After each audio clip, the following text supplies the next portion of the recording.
নমস্কাৰ বন্ধু বান্ধৱীসকল বিকে ফেশ্বন মেকাৰ চেনেলটোলৈ আপোনালোকক স্বাগতম জনালো আজি মই এটা সিঙ্গেল কটৰী ব্লাউজৰ কাটিং শিকাম তো আপোনালোকে গুৰুত্ব সহকাৰে শুনিব চাব আৰু ভাল লাগিলে কমেন্ট কৰিব শেয়াৰ কৰিব লগতে এটা লাইক কৰি দিব আজি যেটো ব্লাউজ মই শিকাম এটোৰ মেজাৰমেন্টটো এনেকুৱা ধৰণৰ লিখি পেলাই কৈ আছো কি লেন্থ যোনটো দীঘল এটো হৈছে 14 ইঞ্চ আপাৰ চেষ্ট মানে হল আমাৰ এটো মই দামি দেখাই দি আছো আপোনালোকক আপাৰ চেষ্ট কাক কয় এটো হল আপাৰ চেষ্ট আৰু এনেকে যোনটো লয় এটো হৈছে আপোনালোকৰ মেইন চেষ্ট এটো মেইন চেষ্ট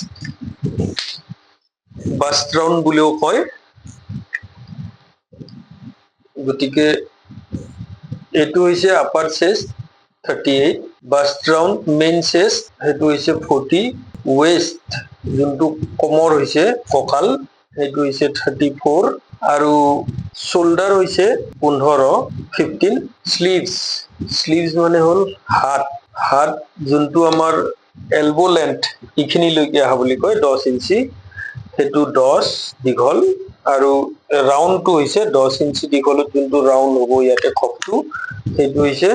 11.5 আৰু বাইসেপ মানে হল এইখিনি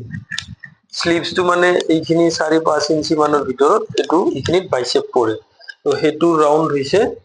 14 আৰু আৰ্ম হোল মানে মহৰিটো হৈছে 17 সন্মুখৰ ডিঙি যোনটো আমাৰ ফ্ৰন্ট নেক বুলি কয় ফ্ৰন্ট নেক হৈছে 7 আৰু ব্যাক নেক ডিপ